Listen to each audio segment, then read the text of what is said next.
So I just landed in Dubai on British Airways Club World, flying down from Heathrow on a Boeing 787-10 Dreamliner. Now the last time I flew Club World on this route, back in 2023, it was also on a Dreamliner, but fitted with the old Club World seat, and I told you to avoid it. But today isn't just about the seat, it's about whether the service, the food, and the overall experience have actually improved. So is BA Club World finally worth choosing again? Let's rewind back to Heathrow and find out. Welcome to the channel. I'm Anthony, and with over 20 years of business class flying and more than 1 million miles in the air, I've seen just about everything at 35,000 feet. Cabin crew doors to automatic cross-check. Here at Doors to Automatic, I bring you in-depth, honest reviews of premium services from airlines around the globe. Love travel, aviation, or just chasing the thrill of the skies? Hit that subscribe button and come along for the ride. We're back at London Heathrow Terminal 5 and I'm flying British Airways Club World to Dubai on a Boeing 787-10 Dreamliner. There was a dedicated bank of check-in desks for business class passengers in Zone A. Club World passengers got a baggage allowance of 2 checked bags up to 32 kilos or £70 each, plus a cabin bag and a personal item. All checked in, it was a very short walk to the fast-track security area. Once airside, as my flight was departing from one of the satellite terminals, I headed to the transit to get to the galleries lounge at the B gates. Last time I flew Club World, the experience didn't stack up, so today I'm looking closely at whether that's changed. The galleries lounge was relatively quiet and certainly not as busy as the galleries lounge in the main terminal had been on my previous visits. A range of wines and spirits were available, along with some cold and hot food items. It did the job, but it's very much a functional business class lounge rather than a destination in its own right. British Airways operated 3 daily services between London and Dubai, 1 on an A380 and 2 on Dreamliners. The return fare cost £2,248 with the return flight in first class, which I thought was a very good deal. I wasn't in the lounge for long before it was time to head to the gate. It was on the second remote pier, so I had to go back to the transit.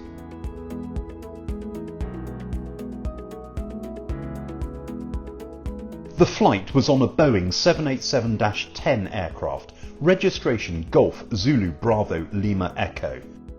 It was 4 years old. A queue started to form around the priority boarding sign. Soon the gate opened and business class passengers were called forward in Group 2 after first class passengers. We waited in the rope lines for about 10 minutes before boarding then started. Club World was split across the front 2 cabins of the aircraft. Behind first class, there were 48 suites in a 1-2-1 configuration. Each seat had direct aisle access. I was at the rear of the first cabin in window seat 11 Alpha. The seat had a width of 21 inches and could recline to form a 79-inch flat bed. It was pretty comfortable with a good level of padding. It was a customised Collins Aerospace Vector seat. Overhead was plenty of space for hand luggage. Beside the seat was a counter with a storage compartment, next to which was a reading light. There was a controller to adjust the seat and more storage compartments on the counter. Inside the main storage compartment was the controller for the entertainment system, along with a universal power socket and 2 USB-A ports. In front of the seat was an 18.5-inch touchscreen display. Below this was a footstool. Next to the seat at floor level was a further storage compartment. Soon I was offered a pre-departure drink. Champagne, juice and water were on offer. Menus for the meal were handed out by a crew member welcoming me by name. Orders for drinks and food were also taken. An amenity kit from the White Company was provided. It contained an eye mask, socks, a dental kit, creams and lip balm, and earplugs. The suite had a closing door, but this was locked open for takeoff and landing. Overhead was an additional reading light, but no individual air vents.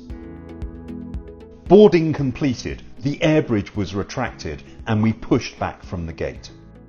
We taxied across the south of the airfield to take off from runway 27 left.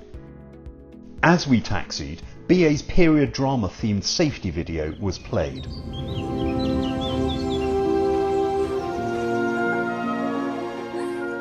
Anne,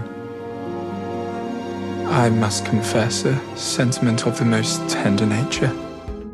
And then the cabin lights were dimmed for an evening departure. As we take off, I've got to give a huge thank you to the incredible supporters in the Doors to Automatic cabin crew. You're the ones that keep this channel flying. For just £4 a month, you get early access to reviews, plus exclusive behind the scenes content you won't find anywhere else. If you want to jump on board and be part of the cabin crew, head over to Patreon and join us.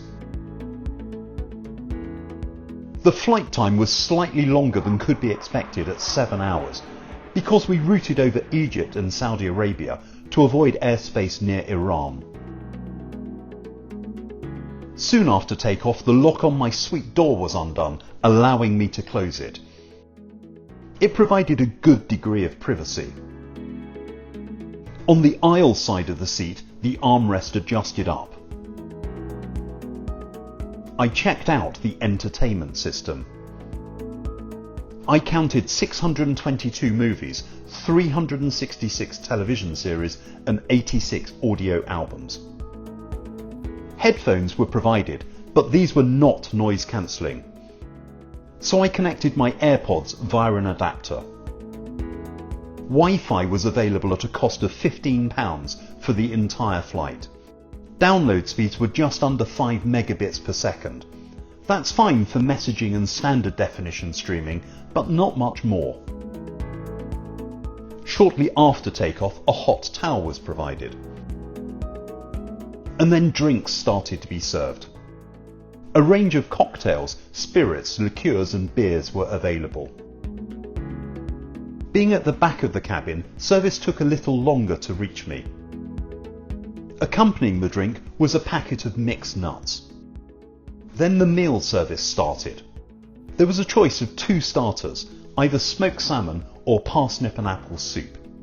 There were 3 main courses, a lamb dish, a Thai red curry with chicken, or a vegetarian pasta. For dessert there were 4 choices, a chocolate praline bar, a bread and butter pudding, a cheese plate, or fresh fruit. There was no ability to pre-order your meal online. The table pulled forward from under the entertainment screen and then folded out. A crew member served my starter on a tray alongside bread, a side salad and cutlery. The bread was an assorted selection of rolls. The side salad was Mediterranean and came with a romesco sauce and feta cheese. For starter, I chose the spiced parsnip and apple soup, which came with garlic and herb croutons. An assortment of metal cutlery was provided, alongside a linen napkin. For main course, I chose the duo of dukkha spiced lamb cutlet and lamb kofta, served with sesame spiced okra, saffron infused pilaf rice and kabsa sauce. It was a good dish with a variety of flavours. For dessert, I chose the warm apple and blackberry bread and butter pudding with vanilla custard. Compared to my last Club World flight in 2023, this felt more polished, though still not quite at the level of the very best business class catering. Accompanying the meal was a selection of wines, a champagne and an English sparkling wine, 2 white wines and a rosé, and 3 red wines. The average retail price per bottle was £21.67, or £18.60 if you excluded the fizz. Overall, I thought it was a good meal. The soup had a bit of a kick and the lamb main course was very good. I had a glass of the French Pinot Noir, which was okay. There were 3 toilets for business class passengers, all located between the 2 cabins. They were pretty compact, with a bit of a stain in the sink. Toiletries from the White Company were provided. A baby changing table folded down from the wall, as did a small changing stall. Back in the cabin, I checked out the seat as a bed. A substantial pillow was provided, alongside a small seat covering. The duvet blanket was very soft. Reclined as a bed, the seat was comfortable and not too narrow around the feet. Also between the cabins was a pantry with snacks and drinks. However, I didn't need to visit it, as a member of the crew noticed I was awake and brought me a tray with a selection of snacks, which was a very nice touch. About 90 minutes prior to landing, breakfast was offered. There was a choice of a breakfast sandwich or seasonal fresh fruit. I opted for the breakfast sandwich, which was chicken with tomato chutney. This was accompanied by a muffin and a winterberry super bowl. Juice and tea were also provided. Overall, I thought it was an okay breakfast. I've had more substantial meals with other airlines, but this was perfectly acceptable for a short overnight sector. As we prepared to land, another hot towel was offered to freshen up. We approached Dubai across the desert. We came into land on runway 30 left and then taxied to a gate at the D concourse. So overall, how did I rate the flight? Is BA worth flying again in business class? The ground experience was okay, with priority check-in and security. The Galleries Lounge wasn't as impressive as the Virgin Atlantic Clubhouse, but was on par with other business class lounges. The boarding process was good, although being held in the rope lines for 10 minutes was frustrating. On board, the seat was very good and comfortable as a bed.